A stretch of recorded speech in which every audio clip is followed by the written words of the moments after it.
만들어서 그러니까 저희 연세대학교에 5개 팀이 있었습니다. 24시간 그걸 청취해서 거기서 이제 구체적인 지령이 내려오면 그것을 가지고 저희가 밑에 하부에 내립니다. 자, 김대중은 북한 단판 라디오 들었어요?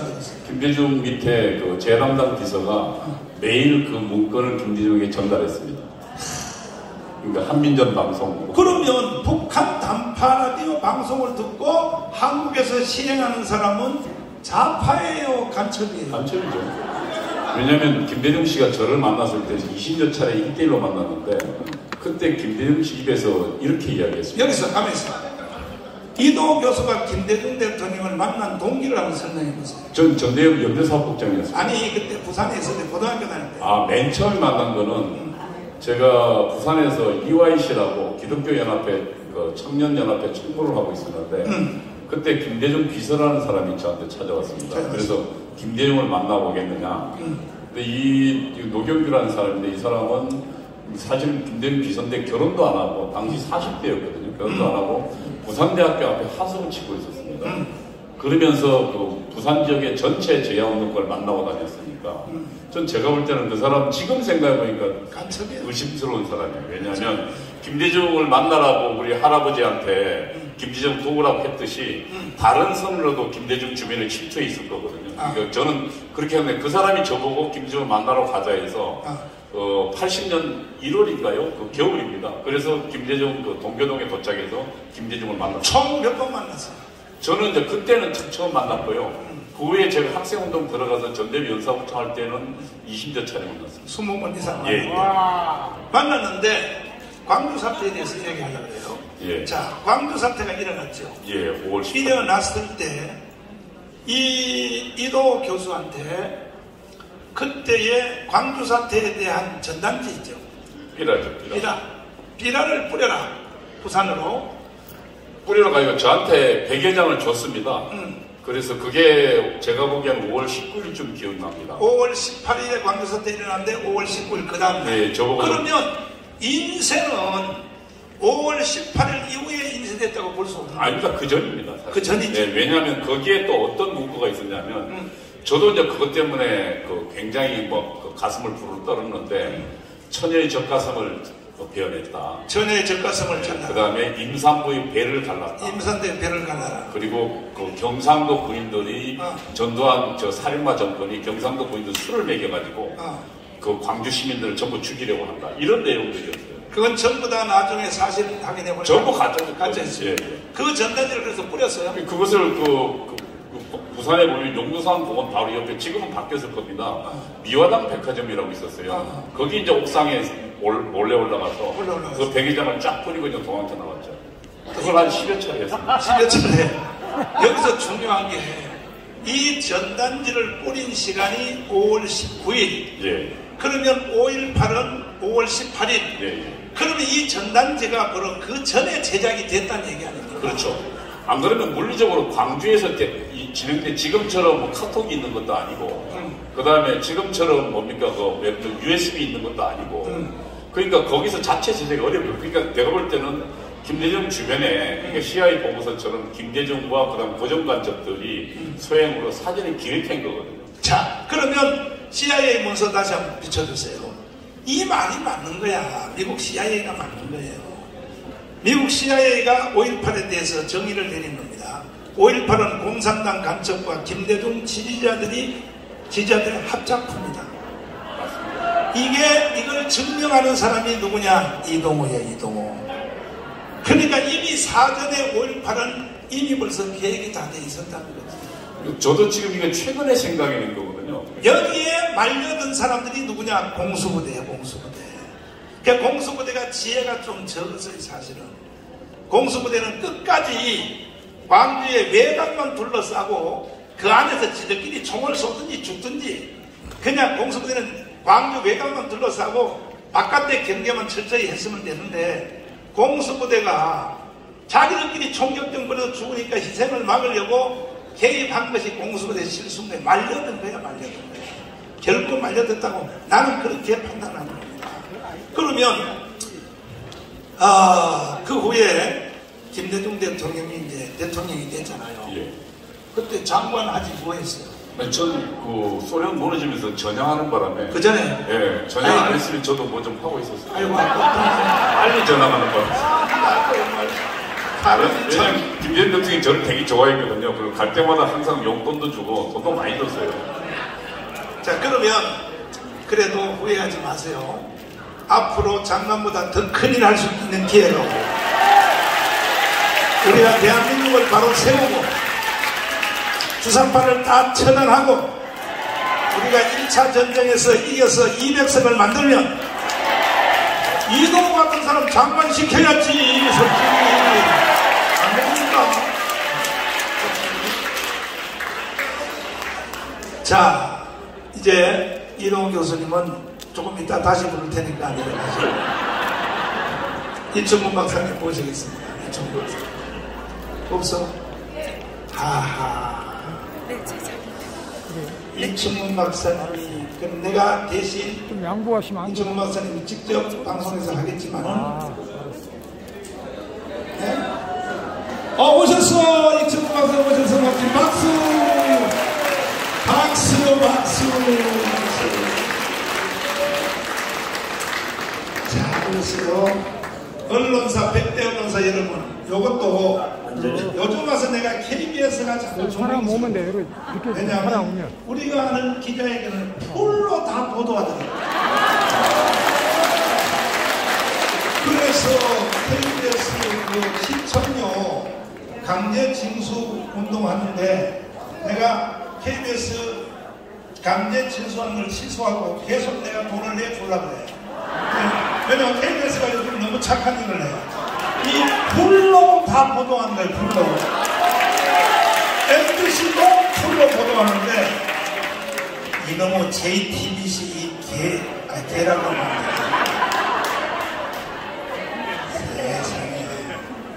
아니 지금 여기 있는 유튜버들이요 풀로 각 언론사들은 다 보도하는데 이걸 놓고요 돌아가서 JTBC를 비롯하여 뭐 더 탐사를 비롯해서 사람들이 봅니까?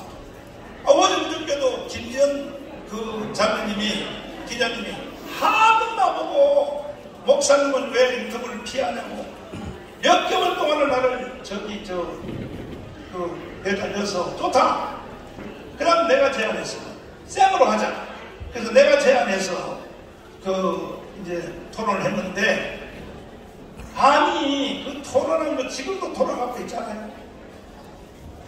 말도 안 되는 질문을 계속 하는데도 나는요 그거 해가지고 나는 대박 났어요. 왜? 정강 목사 인내심이 저렇게 센 줄 몰랐다고.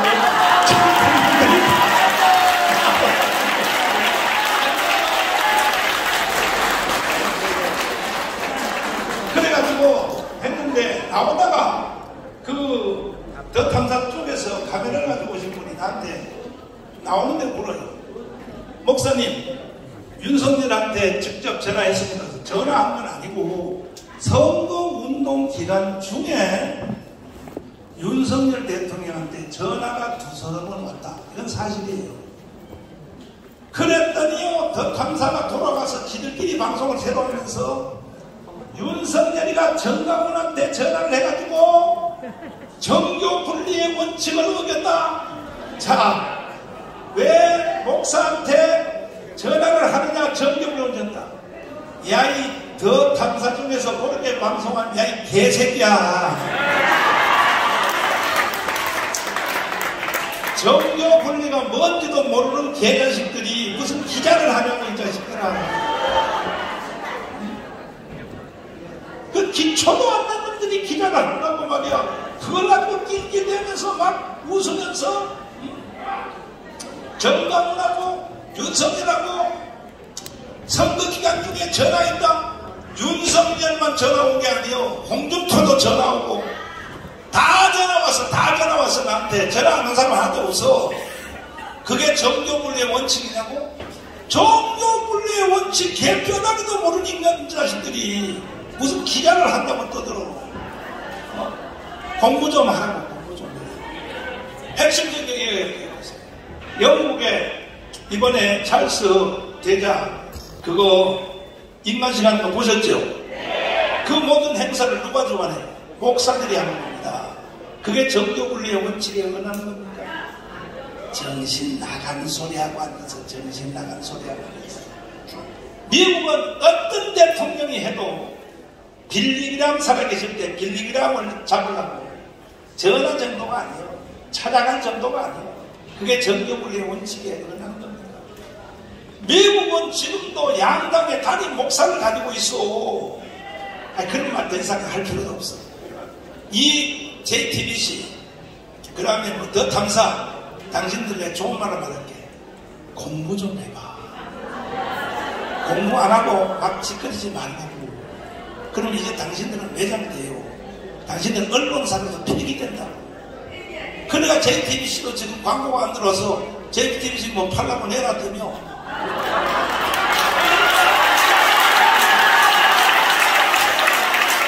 우리가 녹음해서 우리가 살 거예요. 우리가 살 거예요. 그따위 방송을 하니까 누가 광고를 하겠냐고. 가장 가까운 사촌인 삼성에서도 광고비를 깎았다 그러잖아. 아니 방송 같은 방송을 해야 도와주지. 삼성이 1년에 내 듣는 소문에 100억 가까이 광고를 했는데 20억으로 깎았다. 삼성 잘했어. 국민의 직원 정서에 아주 해독을 끼치는 언론들이 있어요. 그 외에도 많아요. 국민의 정서에 왜곡시켜서 국민으로 하여금 거짓말을 믿게 하는 언론사는 스스로 다 퇴출되십시오. 자, 우리 이충일 박사님을 왜 모셨냐면 오늘의 이게 하이라이트입니다. 잘 들으세요. 미국의 전직 국방부 장관이 있어요. 그 사람 이름이 뭐죠? 캐스퍼 와인버거. 와인버거 많이 들어봤죠? 미국의 국방부 장관이 책을 하나 썼어요. 썼는데 1페이지부터 90페이지까지 98페이지까지 한국의 종말에 대한 글을 썼어요. 뭐라고 했냐 이렇게 돼 있어요.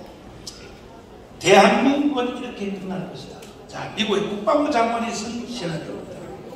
어느 날 강원광장에서 촛불 시위자들이 일어나서 극렬한 데모를 하고 있었다.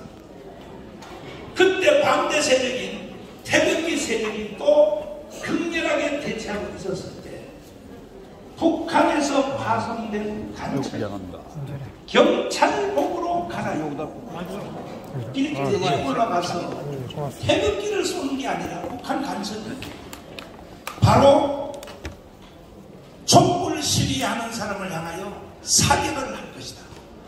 그러면 촛불 시위하는 사람들이 수십 명이 죽을 것이다. 누구야? 북한 간첩이 경찰복으로 우리 편 갈아입고 할 것이다. 그러면 경찰이 사격을 해서 경찰관들이 전국에 잘 들으세요. 공부 좀 하세요. 잘 들어요. 이게 내 말이 아니고 미국의 전직 국방부 장관이 예상하는 예상입니다. 그때에 촛불 시위하는 사람들이 수십 명이 쓰러져 죽을 것이다. 죽으면 바로 강원에서 내전이 붙을 것이다. 그 사람들이 가만히 있겠어요. 경찰에 총 맞아서 10여 명이 죽었으면 바로 일어날 것이다. 그때에 전국 각지에서 이미 준비된 주사파들이 전국 전체에서 광란을 일으켜 대한민국은 그날로 북한으로 넘어가고 대한민국은 해체되고 종말이 올 것이다. 이것이 이 시나리오를 지금 미국 국방부 장관이 책을 썼어요. 그리고 이것이 일어날 수 있는 지역이 몇 군데 있는데 제1번이 한국인데 언제 일어나느냐 예측 들어봐요. 우크라이나 전쟁이 끝나면 바로 한국에서 그런 일이 일어날 것이다. 박사님. 네. 어디 책, 여기는 지금 책 모습이 보이는데, 여기. 저 책이 나온 지는 우리 태극기 세력이 나오기 전에 나온 책입니다. 그러니까 광주가 1980년이고 이 책이 나온 거는 이제 1998년입니다. 근데 미국의 캐스퍼 와인버거라는 레이건 대통령 때의 국방장관입니다.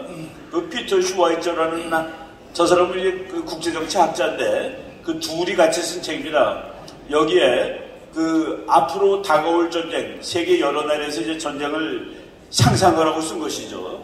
근데 한국이 첫 번째입니다. 여기 이 책에 1장이 한국에서의 전쟁인데 맨 앞장면이 그때만 하더라도 이제 땅굴 시절이에요. 내가 최근에 다시 한번 봤는데 최씨야. 최씨라는 북한군 중위가 땅굴을 통해서 넘어오는 것이 이 책의 첫 장면입니다. 근데 이 친구가 와가지고 이제 잠복에 있는 거예요. 그리고 그 배경이 나오는데 그해 봄도 연휴의 봄과 마찬가지로 서울에서는 이쪽에 그 좌파들의 극렬한 시위 그리고 이것을 막으려는 경찰들의 또 이제 이 대치 이런 상황이 이루어지고 있는 어느 날 이 북한에서 넘어온 중위가 물론 이제 옷은 북한군으로 다 벗은 거죠. 그렇지. 경찰 쪽에 있는 빌딩에 가서 경찰 쪽에서 그 시민 쪽을 향해서 총을 쏘는 겁니다. 총을 맞으니까 그 총 맞은 사람은 당연히 경찰이 쏜 걸로 알게 되고 서울이 엉망진창이 되는 거예요. 그것이 전쟁의 발발에 그 원천적인 시나리오로 이 캐스퍼 와인버거 장관 책에서 그것을 이제 얘기하고 있는 겁니다. 너무나도 정말 그럴듯한 시나리오인데 다행히 아직까지 안 일어났지만 그것이 언제든지 일어날 수 있다라고 지금 말씀을 드리는 것이죠. 자,